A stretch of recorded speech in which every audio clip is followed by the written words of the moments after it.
All right, ladies, today we are going to do just a quick little overview and introduction to the Vietnam War, as this will be by far the more and most complicated war we discuss in this class.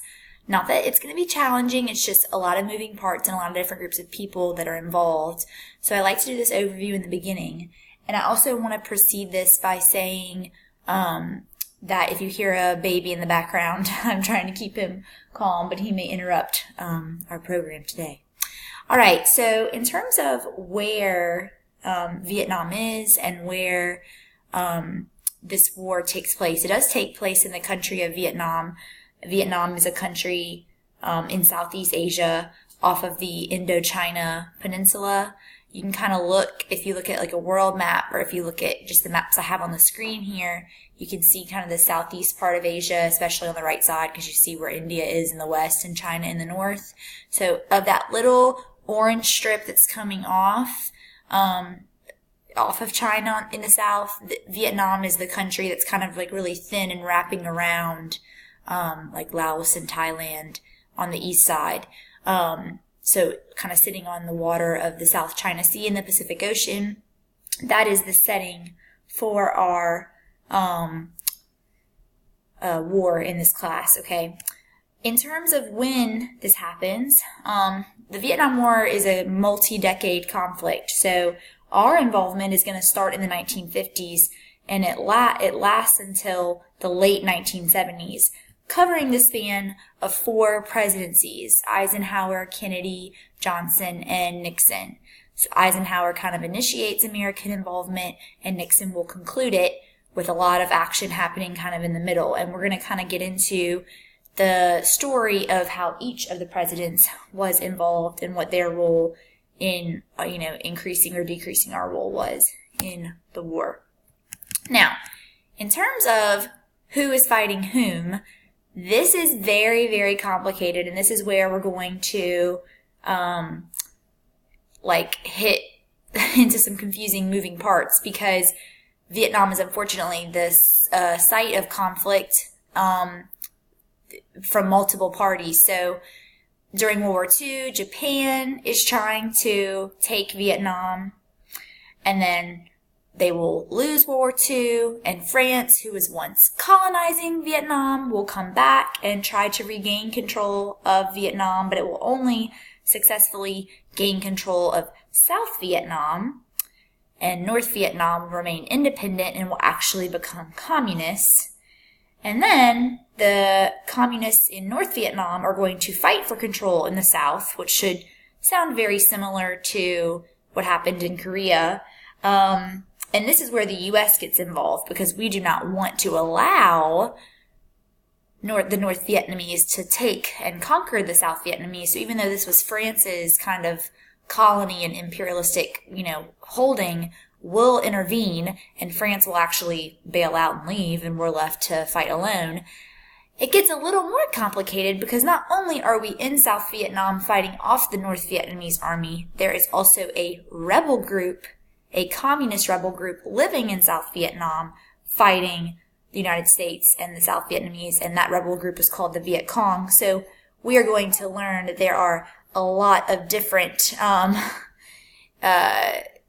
moving parts and groups, at work, even when we're involved, by the time we're involved. So just to kind of sum it up, the U.S. is on the side of the South Vietnamese government and military. We're fighting against communist North Vietnam, and we're also fighting against a communist rebel group in South Vietnam called the Vietcong. So are you confused? Because it is getting a little complicated. So also, let's see if I had that. I don't have that slide yet. I'll get there in a second. In terms of why these people are fighting, obviously, France was initially in there to colonize Japan, basically attempting to take over and use the resources of Vietnam for itself. We are very much involved in Vietnam for containment purposes. We are afraid of communism spreading, and we do not like the idea of, communist North Vietnam being able to take over the whole country of Vietnam. there is a theory developing during, this kind of time period in the Cold War called the domino theory, which entails like kind of what it sounds like. One falls, they all fall. So the fear was if countries in Asia continue to fall to communism, that the whole region of Asia and the whole continent could potentially fall to communism. We already saw what happened with China and North Korea, so it wasn't that far off that the same thing could just continue throughout Asia in the eyes of American politicians. In terms of the major players, and we'll introduce each of these in our notes, of course, but from a political standpoint, the communist leader of North Vietnam was Ho Chi Minh. The South Vietnamese leader, Ngo Dinh Diem, we will refer to him as Diem.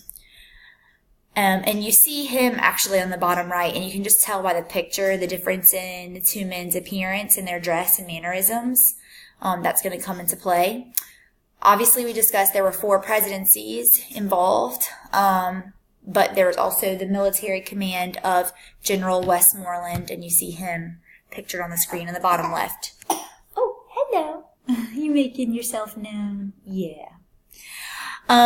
In terms of who won, complicated overall, because while the U.S. was very much defeated, few people like to admit that. We never really like to claim we lost a war. The truth is that there was never actually a declaration of war.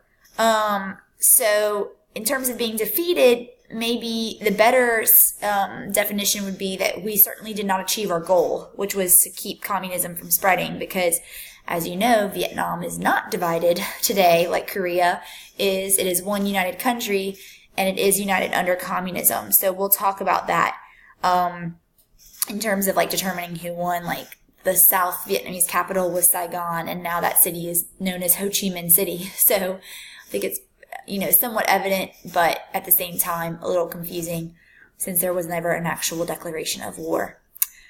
Okay, we'll actually get into the narrative tomorrow. Just want to do a quick overview today, and if you have any questions, please let me know.